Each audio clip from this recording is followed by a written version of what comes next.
muito boa noite para todos vocês. Sejam bem-vindos ao CNN Líderes, o seu encontro semanal e exclusivo com os comandantes das maiores empresas brasileiras. O nosso convidado de hoje é veterinário, gaúcho, torcedor do Inter. Ele deixou de atuar na área de saúde animal para entrar no mundo dos negócios. Atualmente, cuida de um dos maiores frigoríficos de carne bovina do mundo, com uma receita de 41 bilhões e 400 milhões de reais. Uma empresa que saiu de uma crise sem precedentes 10 anos atrás para se tornar uma das queridinhas do mercado. Comigo aqui no estúdio, Miguel Gularte, CEO da Marfrig. Oi, Miguel, muito bem-vindo ao Líderes, um prazer ter você aqui conosco. Muito obrigado, prazer estar aqui com vocês e com a tua audiência. Miguel, quero começar a nossa conversa pelo seguinte: a Marfrig surpreendeu o mercado no segundo trimestre ao anunciar um lucro de 1,59 bilhão de reais. Um aumento de 1.743% em relação ao mesmo período do ano passado. Vou repetir, gente, alta de 1.743%. Isso em meio à pandemia do novo coronavírus. Como? Raquel, é importante para entender o resultado olhar a trajetória. Porque o resultado é consequência de uma série de ações, decisões e processos que a gente determina estabelecer e depois colhe os frutos. Quando começou a pandemia, era uma situação inusual para todos, né? Ninguém tinha uma folha de destino, de caminho. Todo mundo teve que fazer adaptações. E nós tomamos algumas decisões. As decisões que nós tomamos, a primeira delas, foi que durante a pandemia, o principal para nós éramos preservar a saúde dos nossos colaboradores e manter a nossa operação funcionando. A saúde dos colaboradores por razões óbvias. Manter as operações funcionando porque nós praticamos e produzimos alimentos. Então esse alimento é o que vai alimentar o bombeiro, vai alimentar o policial, vai fazer com que a economia funcione, mas também que a saúde e as pessoas possam seguir vivendo. Então nós decidimos manter as fábricas funcionando, cuidando da saúde dos nossos colaboradores. Isso se mostrou extremamente simples e eficiente durante a pandemia. Mas o resultado e o que a gente está enxergando acontecer na Marfrig começa muito antes. Começa com decisões estratégicas que a Marfrig tomou no passado, através do seu conselho de administração e do seu controlador, para chegar onde ela chegou. A Marfrig, por exemplo, fez determinados movimentos estratégicos muito importantes. A Marfrig decidiu comprar a participação na National Beef, no primeiro momento uma participação parcial, depois uma participação de 82%, ela é sócia de produtores nos Estados Unidos. Isso foi um movimento transformacional. A National Beef é uma empresa americana que tem uma excelência de operações e uma excelência comercial fantástica. A Marfrig aqui na América do Sul ela focou na proteína bovina, nós decidimos ficar só com a proteína bovina e melhorar a nossa operação. Evidentemente que essa trajetória tem momentos que são hoje, a gente olhando para trás, a gente viu que foram momentos difíceis e decisões difíceis que nós tivemos que tomar, mas que foram perfeitamente acertadas. Seguindo essa estratégia do controlador e do conselho, por exemplo, um exemplo claro, nós no ano passado, no ano 2019, nós paramos a atividade de 3 plantas frigoríficas. Então fechamos plantas ineficientes e usamos recursos para melhorar as plantas que eram eficientes. Então aumentamos a nossa produção naquelas plantas eficientes, aumentando a produção e paramos as plantas ineficientes. Também uma coisa muito importante, a Marfrig ela investiu muito na área de hambúrgueres e de produtos processados. Hambúrgueres e produtos processados são produtos que têm uma margem de rentabilidade maior. Então a Marfrig hoje é a maior produtora de hambúrgueres do mundo. Uma empresa brasileira, maior produtora de hambúrguer no mundo. A Marfrig produz 240 mil toneladas de hambúrguer por ano. Para fazer para nossos telespectadores uma imagem gráfica, são 2 bilhões e 400 milhões de disquinhos de hambúrguer. Então dá para ou melhor, vender 2 hambúrguer para cada chinês. Né? Então é muito importante o volume de produção de hambúrguer. O hambúrguer tem uma margem maior. Outra coisa, nós produzimos produtos com valor agregado, almôndegas, quibes, a parte de enlatados, tudo isso são produtos que durante a pandemia tiveram um aumento expressivo de venda e de procura. Inclusive segmentos e países que não compravam, né, eles passaram a comprar esse tipo de produto. por quê? E quando a gente olha também o balanço, a gente vê um aumento de rentabilidade, de preço.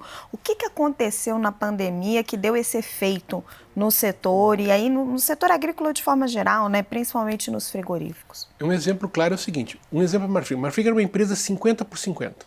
50% que ela produzia, ela vendia no mercado interno. 50% na exportação. Quando começou a pandemia no Brasil, os países para os quais nós exportávamos já tinham passado a pandemia.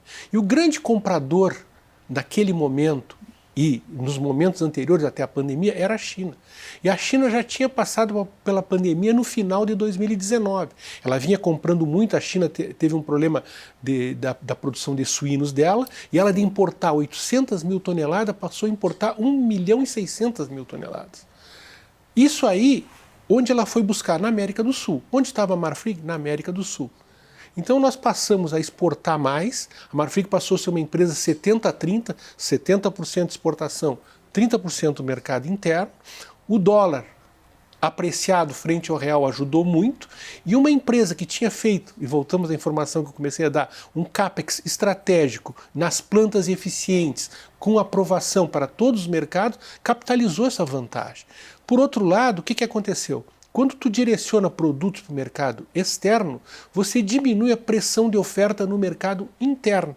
Isso fez com que o preço no mercado interno não sofresse nenhuma queda, porque a relação oferta-demanda estava perfeitamente equilibrada. Aquele excedente de produção que poderia diminuir o preço no mercado interno e, consequentemente, a margem, estava direcionado para a exportação.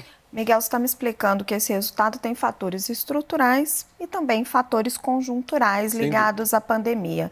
E aí eu coloco uma questão para você. Ele é sustentável nesse patamar tão alto nos próximos trimestres, nos próximos anos? Uma pergunta muito oportuna. Por quê?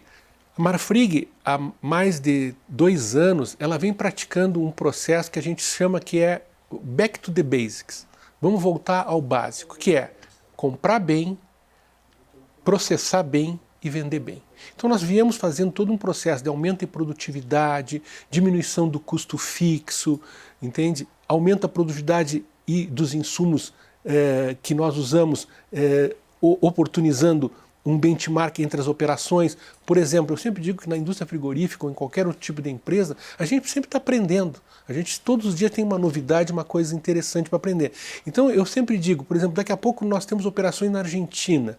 Então o processo de desossa na Argentina tem algumas vantagens em relação ao processo brasileiro. Nós vamos lá, aprendemos com a Argentina, aplicamos no Brasil. E nós fizemos um processo de plataformas, Raquel.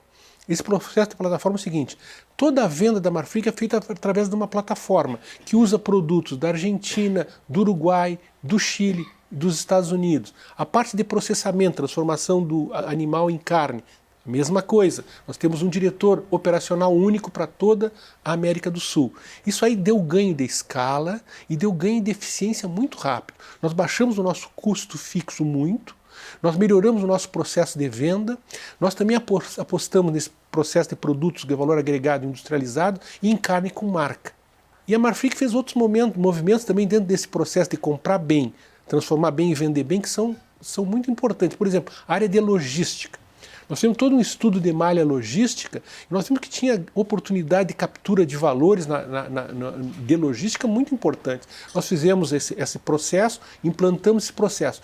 E a gente tem na Marfrig, já faz alguns anos, a gente vem praticando um negócio que a gente realmente acredita e dá resultado. Nós temos tudo medido.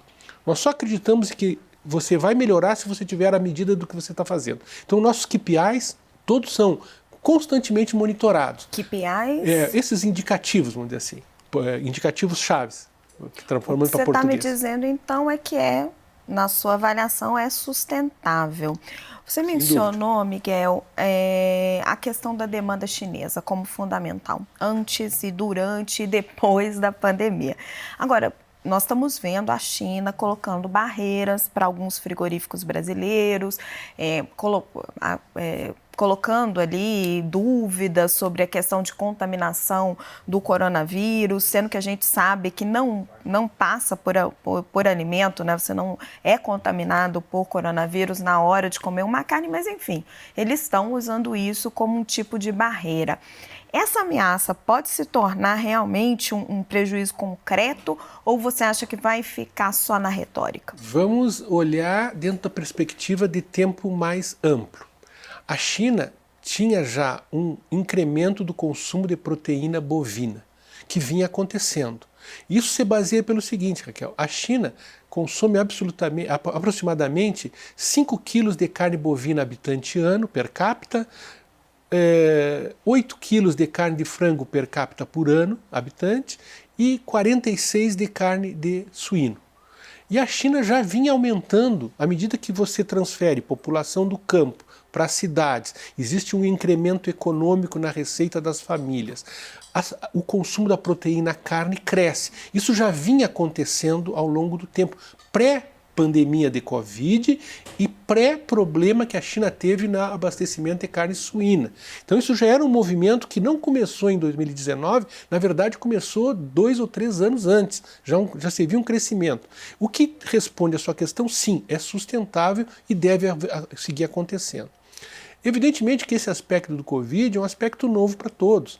Então, à medida que o Brasil vá afiançando sua condição de demonstrar que não existe risco, que os nossos protocolos sanitários são protocolos eficientes que têm resultado e que as nossas indústrias não correm nenhum risco de segurança alimentar, esses processos de deslistamento ou de qualquer tipo de problema de segurança alimentar começam a ficar para trás, que é o que nós estamos vendo agora. Miguel, você mencionou, passando na nossa conversa, essa aposta em hambúrguer vegetal. Vocês fizeram essa joint venture com a ADM, uma das maiores processadoras de soja do país, estão fazendo um investimento em marketing nisso, mas eu fico me perguntando se não é um produto muito de nicho. Vale a pena toda essa aposta? Sem dúvida, porque também olhando em perspectiva, a Marfrig tinha ficado por um não compete fora do mercado de hambúrgueres durante 7 anos e ela voltou com hambúrguer de carne bovina. A Marfrig, no início do ano 2019, ela comprou a operação da BRF na Argentina, o que é chamada Quick Food, que é dona das 2 marcas mais icônicas da Argentina, o hambúrguer Patty e a salsicha Vianíssima. E aqui no Brasil ela comprou a fábrica de Várzea Grande, que é uma das maiores fábricas de hambúrgueres do mundo, ficou na mão da Marfrig.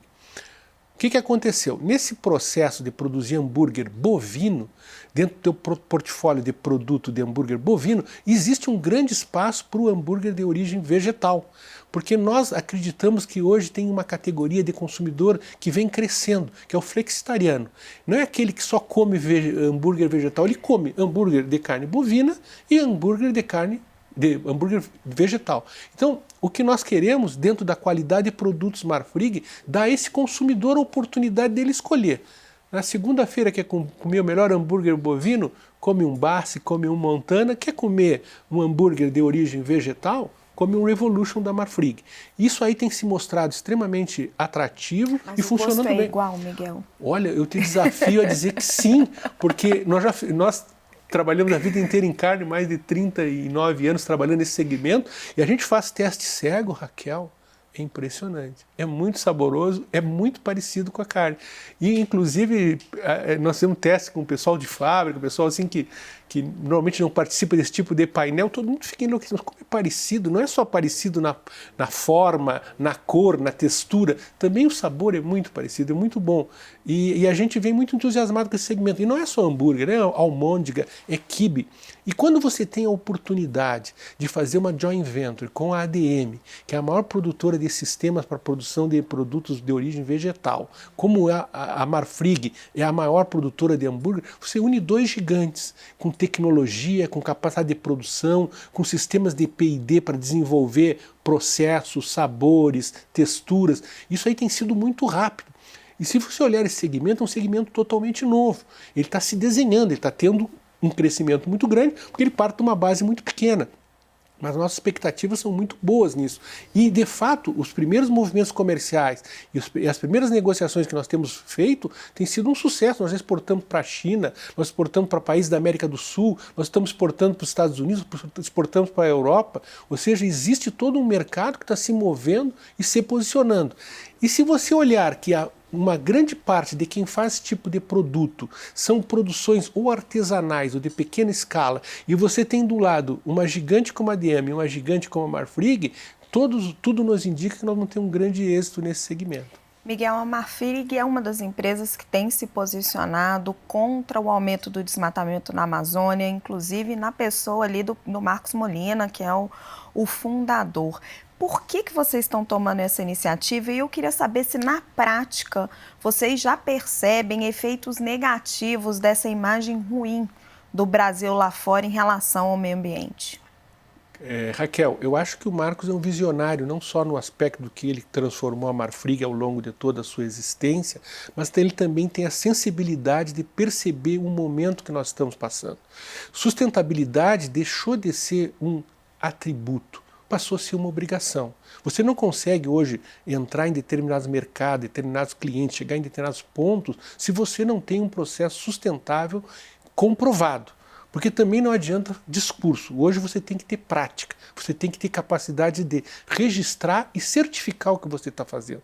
E a Marfrig percebeu isso, já não é uma coisa de agora. A Marfrig foi signatária dos primeiros pactos no ano 2009 e ela tem trabalhado nesse sentido. A Marfrig tem uma base de 30 mil produtores aqui no Brasil, para dar um exemplo, que fornecem gado para nós, e essa base tem quase 3.500 que não fornecem para nós. Nós já excluímos qualquer tipo de não informação. Não é a informação do problema, é não ter informação perfeita, tira da base. Nós monitoramos 30 milhões de hectares dentro desses nossos fornecedores, que é uma área maior que o estado de São Paulo. Mas vocês têm sentido efeitos financeiros? Dívida mais cara, investidor fica com receio de apostar na empresa brasileira, algum tipo de bloqueio de produto lá fora. Vocês sentem isso na prática ou é um receio de que aconteça? Não, o que nós estamos vendo na prática é que começa a haver uma separação entre as empresas que conseguem ter uma conduta responsável, ter um processo que é acreditado, daquelas que não têm essa preocupação. E o cliente sim começa a escolher e sim começa a ver restrições. Nós vivemos isso no nosso dia a dia. Hoje tem determinadas empresas que não conseguem aceder a determinados mercados que nós acedemos, porque realmente nós temos capacidade de comprovar que o nosso processo ambiental é sustentável, demonstrável. Então isso começa a ter diferença.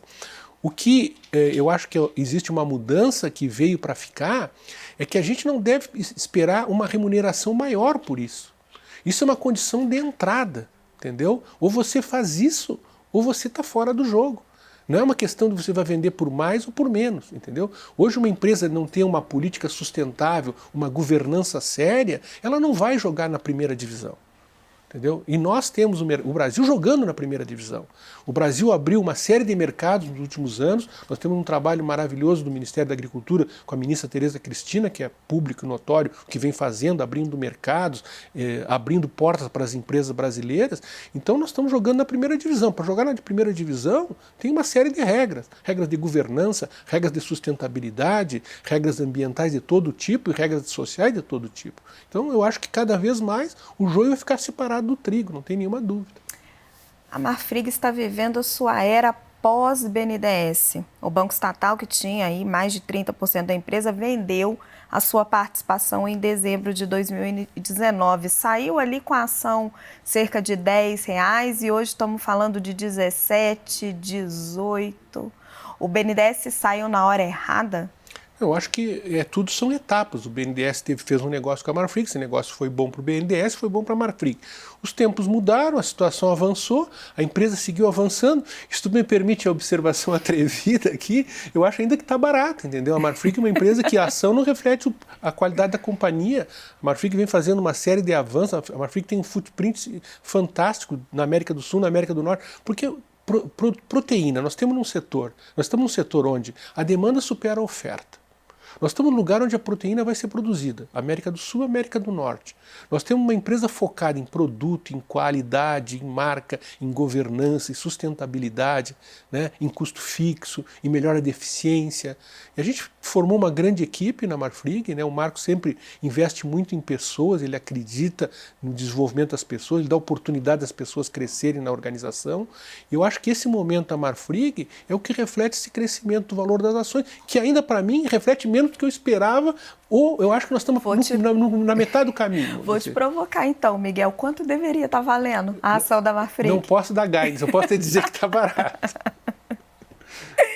Meu caro, quando te questionam sobre a possibilidade de abrir o capital nos Estados Unidos, você costuma responder que a empresa está pronta, que basta uma decisão do Molina.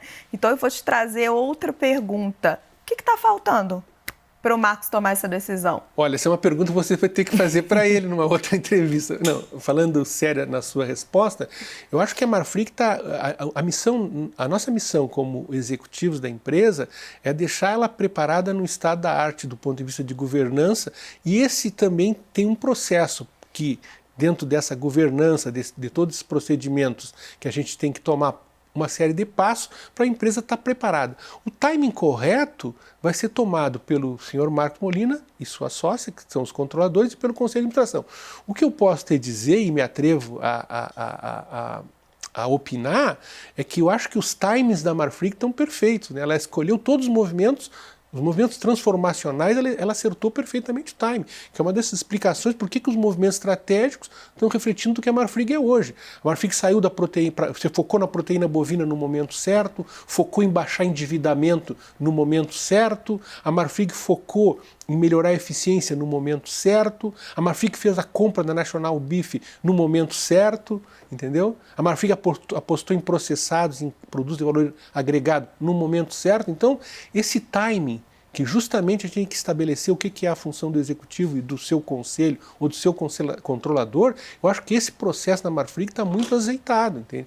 O conselho toma a decisão estratégica, o seu controlador toma as decisões estratégicas, estabelece o rumo da companhia e a gente sai a buscar o que é determinado fazer. Você antecipou a minha próxima pergunta, que eu ia te perguntar exatamente quais tinham sido os passos da Marfrig nessa transformação impressionante, porque eu me lembro, 2008, 2009, a empresa passou por momentos muito delicados financeiramente, está aí nessa trajetória, mudou completamente a sua história. E vou te trazer então uma outra questão, Miguel, de ordem um pouco mais pessoal. Conheço o Marcos Molina há muitos anos e ele sempre foi a cara da empresa. A Marfrig sempre foi uma empresa de dono, ainda mais agora que o BNDES não está mais na companhia. Como é que é ser CEO de uma empresa com um controlador desse, tão ativo, tão expressivo, da cara da companhia? Eu acho que eu te resumiria com a seguinte frase.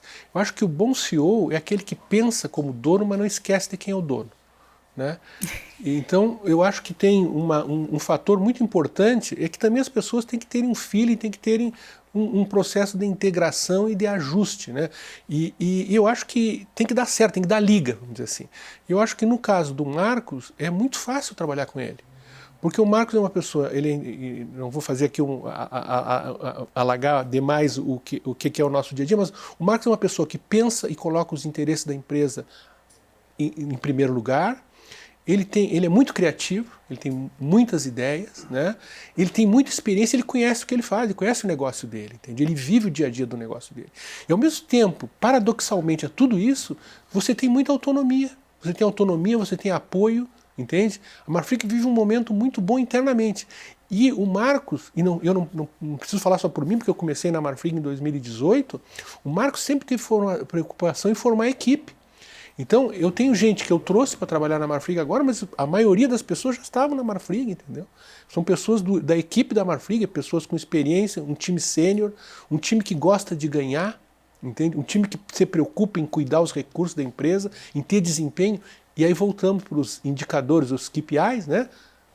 Nós gostamos de medir. Você só melhora quando mede.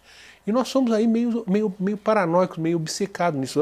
Esse mês deu 58% de rendimento.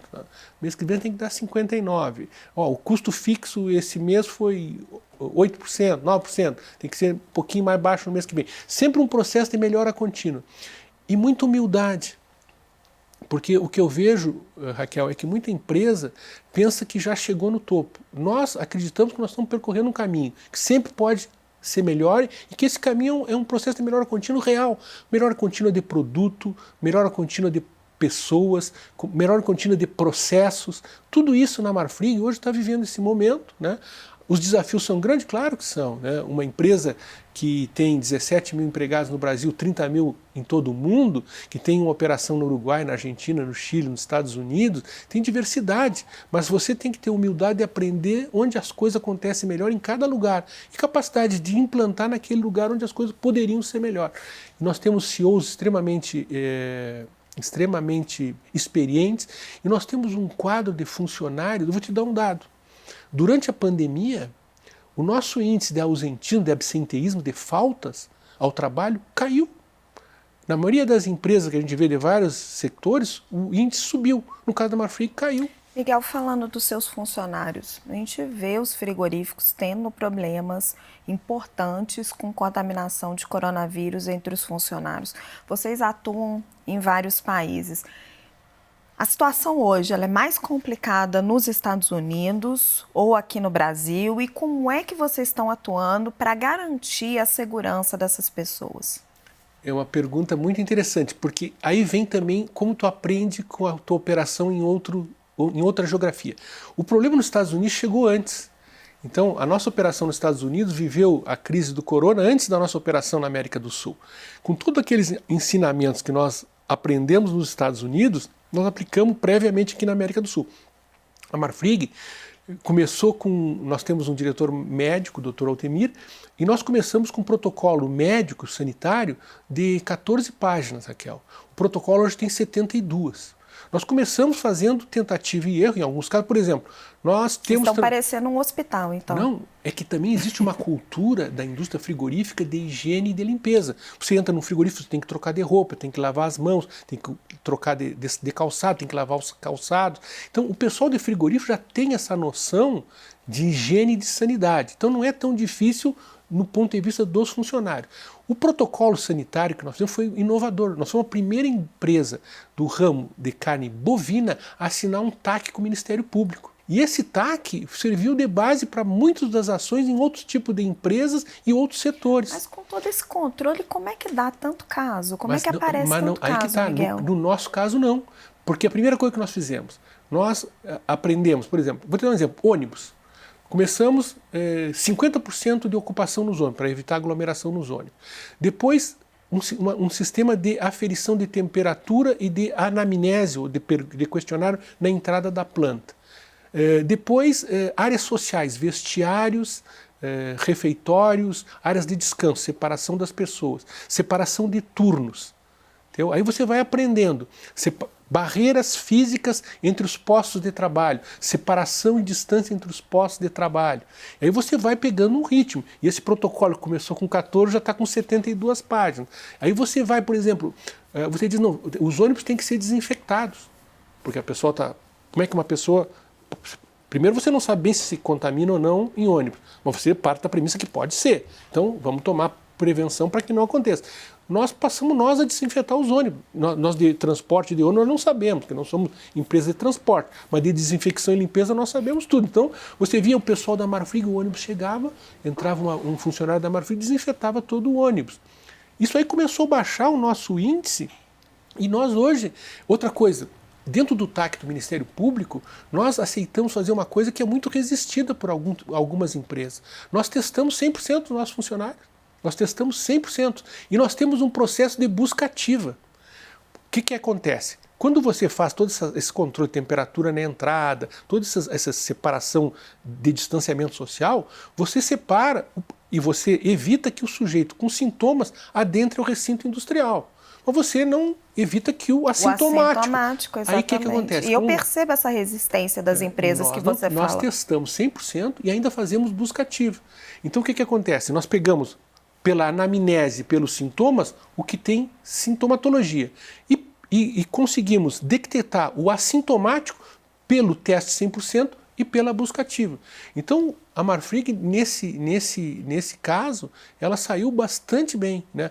Eu digo bastante bem com muita reserva, porque aqui é uma situação muito difícil, uma situação trágica para a humanidade, eu diria, porque todo mundo está passando por isso, mas a gente fez a nossa parte, porque esse negócio de cuidar dos funcionários nos preocupou desde o primeiro momento, a gente focou nisso. Nós não queríamos produção a qualquer custo, nós queríamos produção com segurança e com cuidado, porque se a gente pratica no dia a dia, e nós praticamos, que o nosso funcionário é um ativo super importante para a nossa empresa, vamos cuidar dele, né? Por exemplo, a Marfrig fez um negócio, a Marfrig viu, vou te dar um exemplo, é detalhe, mas mostra a diferença. A Marfrig se deu conta que o pessoal mandava os filhos para as creches, então no Brasil muitas das crianças se alimentam numa creche, se alimentam numa escola e está em casa. Então aquela refeição que ele fazia fora de casa, vai ter que fazer em casa. A Marfrig durante 6 meses doou 2 quilos por semana por funcionário. Cada um dos 17 mil funcionários da Marfrig recebia 2,5 kg de carne toda semana para levar para essa criança, para essa avó, para esse idoso se alimentar lá. Nós separamos pessoas grávidas, pessoas maiores de 60 anos, pessoas com comorbidade, não iam trabalhar, entendeu? Então isso tudo faz a diferença. Outra coisa que nós nos demos conta, não adianta a empresa estar bem se a cidade onde ela está localizada e a sociedade onde ela está localizada não está bem. Então nós recebemos e percebemos que muitas das prefeituras não tinham máscara, não tinham kit para teste rápido, não tinham alimento para doar para a população carente. Então a Marfrig fez um processo de doação de kits para o Ministério de Saúde, para as prefeituras. Nós tínhamos uma fábrica de álcool em gel. Estava parada há 6 anos porque não era viável economicamente. Nós retomamos em 2 meses, Raquel, a fábrica foi reativada e nós doamos álcool em gel, não só para nós usar na nossa operação, para os nossos funcionários, como para as comunidades que nós estávamos. E não fizemos isso só no Brasil, nós fizemos isso no Uruguai, na Argentina, no Chile, nos Estados Unidos, entende? Então, a gente se deu conta que a responsabilidade social, em muitas dessas cidades, nós somos a referência de emprego, referência de comportamento, referência de cuidado com as pessoas. Então nós começamos a fazer isso. Isso aí nos aproximou muito da comunidade, nós não tivemos nenhum protesto, porque as pessoas viram, quando o funcionário, quando a comunidade se dá conta que o seu atuar está de acordo com o seu discurso, as coisas são mais fáceis. O frigorífico ele acaba tendo esse papel, né, Miguel, dentro da comunidade. Infelizmente, o nosso tempo acabou. Eu agradeço muito a sua presença aqui no Líderes, Miguel Goulart, CEO da Marfrig. Prazer estar aqui e conversar com você. Lembrando que todo domingo nós temos um encontro marcado com os grandes executivos que movimentam a economia brasileira. E esta é a CNN Inconfundível.